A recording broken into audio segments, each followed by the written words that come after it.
লক্ষ্মীপুরে আধিপত্য বিস্তারকে কেন্দ্র করে আবুল কালাম জহির নামে এক বিএনপি নেতাকে কুপিয়ে হত্যা করেছে দুর্বৃত্তরা। শনিবার রাত 8:30টার দিকে সদর উপজেলার চন্দ্রগঞ্জ ইউনিয়নের পশ্চিম লতিফপুর গ্রামে এই ঘটনা ঘটে। নিহত জহির চন্দ্রগঞ্জ ইউনিয়নের 4 নম্বর ওয়ার্ড বিএনপির সাধারণ সম্পাদক। কারা কী কারণে হত্যাকাণ্ড ঘটিয়েছে নিশ্চিতভাবে জানাতে পারেনি পুলিশ। পুলিশ ও স্থানীয় সূত্র জানায়, পশ্চিম লতিফপুর গ্রামের মোস্তফার দোকান এলাকায় সড়কের ওপর জহিরকে কুপিয়ে ফেলে রেখে যায় দুর্বৃত্তরা। এতে ঘটনাস্থলে তার মৃত্যু হয়। এক সময় জহির মাদক ও মাটির ব্যবসার সঙ্গে জড়িত ছিল। সেখান থেকে তিনি স্বাভাবিক জীবনে ফিরে আসছিলেন। ধারণা করা হচ্ছে, প্রতিপক্ষ আধিপত্য বিস্তারকে কেন্দ্র করেই তাকে কুপিয়ে হত্যা করেছে। মরদেহের পাশে গুলির খোসাও দেখা গেছে।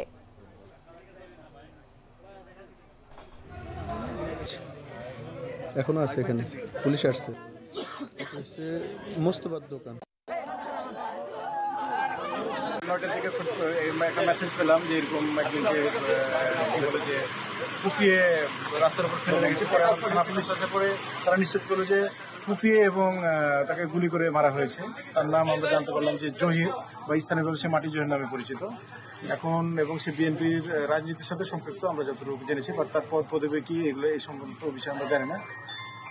এখন পর্যন্ত মৃত্যুর কারণ এবং কারা মারছে এই ব্যাপারে আমরা এখনো পুরোপুরি অবহিত নই। তবে বিভিন্ন দিক থেকে আমাদের কাছে বিভিন্ন মেসেজ আসছে। আমরা এগুলো যাচাই বাছাই করতেছি। যাচাই বাছাই করে মৃত্যুর সঠিক কারণ সহ যারা এটার সাথে জড়িত আমরা তাদেরকে ধরার জন্য আমরা অভিযান পরিচালনা।